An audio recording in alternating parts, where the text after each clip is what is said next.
Good evening, everyone. It is January 7th, 2024. Almost screwed up there. Um, we're getting some lift. We're getting some lift in the market currently in this external trading hours session. Let's turn off everything. There we go. Just a blank screen here. 30-minute external trading hours chart. Um, what do we have on Friday? We have the data that sent us down to about 4,700. I was looking to get long. I think my level was 46.99s. This thing ended up going bid off of 02-ish. And those are the FOMC lows I was talking about, where I was thinking that was the spot that this thing would hold. And did a really great job. And interestingly enough, now, all these prior sessions, you can see we kept opening at the lows of Globex, right? We'd get this euro sell-off and then open at the lows of Globex. Where's 930? Would open at the lows of Globex again the next day, open at the lows again the next day. This was the one time where we didn't actually open at the very low of Globex because of that huge spike down. And instead, we managed to open pretty damn near, I think it was value area high of Globex, something like that, opening near the highs, opened like, a few points above the prior day's low, and that sort of set up the squeeze. I managed to get along. I had some shorts along the way. They did okay, and this thing just kept holding bid. Usually, when we would get this distribution at the highs and then sell off, we'd sell off further down. Right, you can see that on the Thursday session. Ramp up, distribute, sell off strongly to new lows, close at the lows. Wednesday, ramp up, distribute, sell off strongly into the close, right? Making new lows. Tuesday, same thing. Where's 930?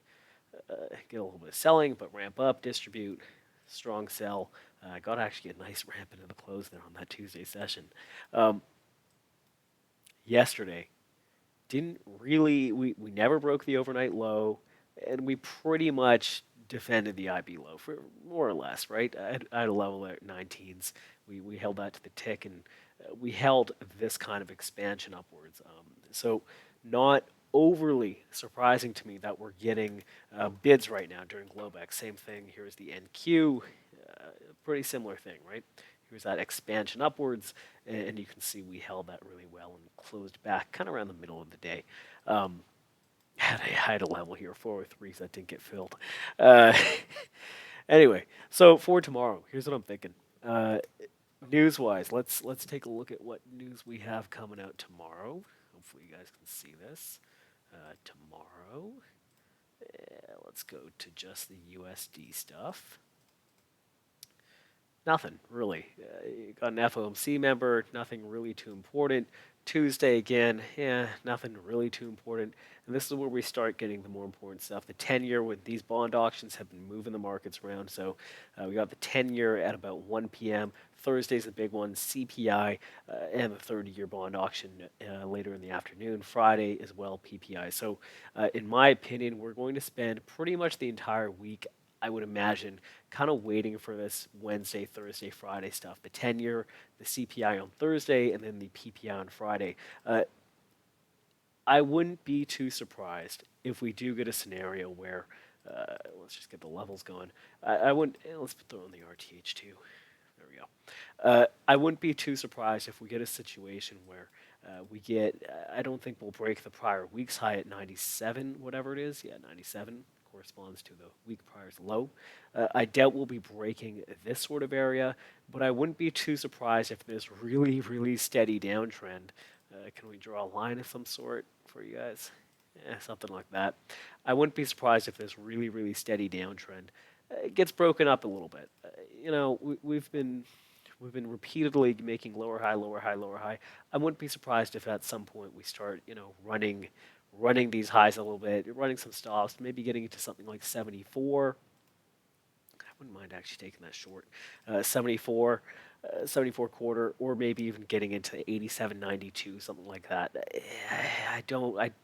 I'm doubtful we get to that 87.92 spot. In that scenario, shorts are kind of fucked in my head.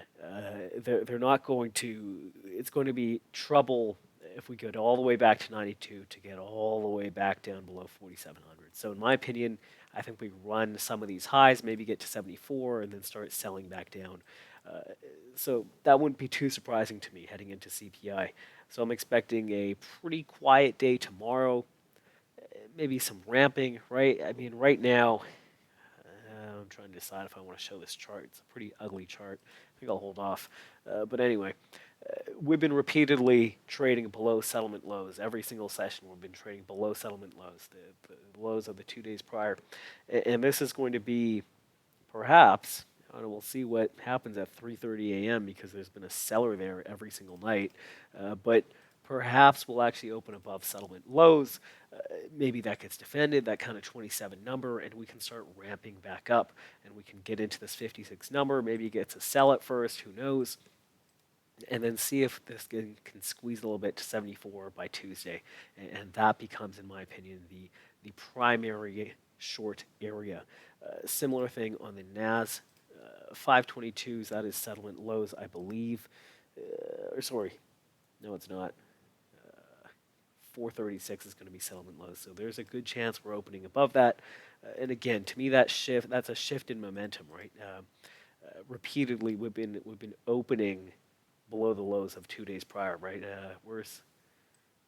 This was pretty much our Monday. We opened below Thursday's lows, obviously. Wednesday, we opened well below Friday's lows. Thursday, opening well below Tuesday's lows. Friday, opening below Wednesday's lows, right? We've been repeatedly opening below settlement lows. Opening above it signals to me a shift in the momentum and a possible squeeze scenario. So I'm going to be looking for an open above 436 on the NAS and whatever it is, 27.5 on the ES. That'll signal the shift in momentum. Perhaps, again, you get some sort of temporary shorts off of 56, 522, 568, something like that.